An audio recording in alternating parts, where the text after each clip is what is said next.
PBNU sebut konten kajian tukar pasangan Gus Samsudin penistaan agama.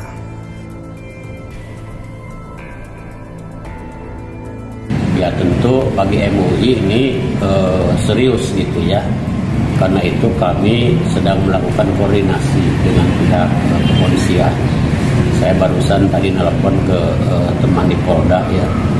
Jadi sama Polda juga sedang melakukan penelusuran. Mudah-mudahan nanti bisa ditemukan gitu ya. Meyakini atau mengikuti akidah yang tidak sesuai dengan Al-Quran dan Sunnah. Jadi manakala ada aliran yang tidak sesuai seperti yang dilakukan oleh Samsudin ini, jelas tidak sesuai, ya maka udah pasti itu kan aliran itu, kalau memang itu aliran atau komunitas mereka meyakini itu adalah komunitas yang sesat yang harus dilakukan teguran untuk sekaligus dibina. Tidak benar sebetulnya disebut dengan pondok pesantren karena awalnya ini berdiri sebagai padepokan pengobatan.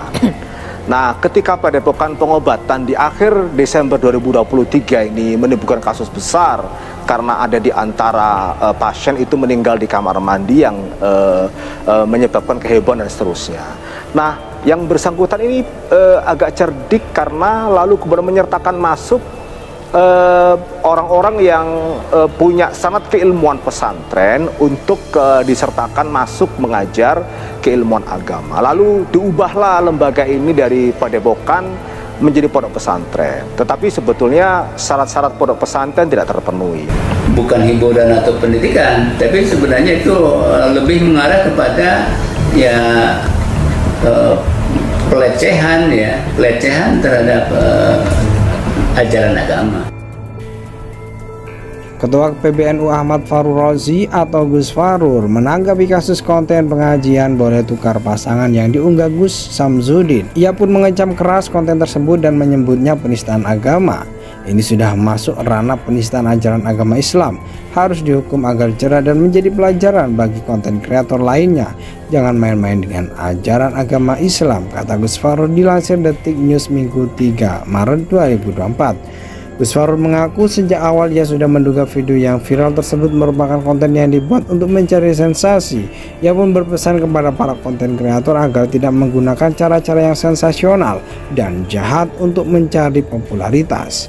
Ini konten sangat menjijikkan, sungguh tindakan tidak terpuji dan melecehkan umat Islam. Dia juga mengingatkan bentuk kebebasan berekspresi dan seni harus dilakukan dengan tidak melanggar undang-undang yang berlaku. Sudah ada pembatasan dalam bermedia sosial, terutama dalam konteks moral etik dan hukumnya di dalam UU ITE. Norma hukum agama dan kepercayaan masyarakat wajib dihormati dan dijaga untuk kemaslahatan umat, ujarnya. Terkait kasus tersebut, Gus Samsudin selaku pemilik akun YouTube Mbah Den yang pertama kali mengunggah video tersebut resmi ditetapkan tersangka. Gus Samsudin berperan dalam pembuatan skenario dalam video yang aslinya berdurasi 30 menit tersebut. Pembuat skenario ujar Kasubdit 5 Cyber Ditreskrim Sus Polda Jatim AKBP Charles Tambu Bolon di Mapolda Jatim Jalan Ahmad Yani Surabaya dilansir Detik Jatim Jumat 1 Maret. Ia ditangkap dan ditahan karena telah menyebarkan keresahan di masyarakat karena konten tersebut.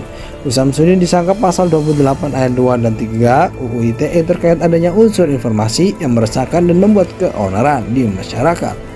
Pasalnya 28 ayat 2 dan 3 UU ITE dikhawatirkan unsurnya membuat informasi yang meresahkan dan membuat keonaran di masyarakat, ujar Charles.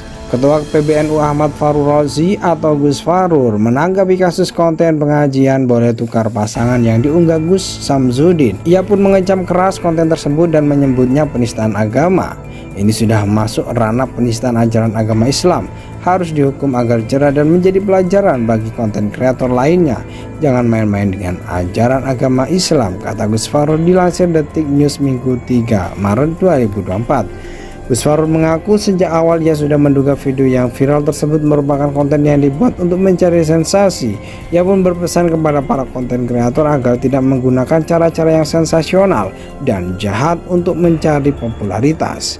Ini konten sangat menjijikkan, sungguh tindakan tidak terpuji dan melecehkan umat Islam. Dia juga mengingatkan bentuk kebebasan berekspresi dan seni harus dilakukan dengan tidak melanggar undang-undang yang berlaku.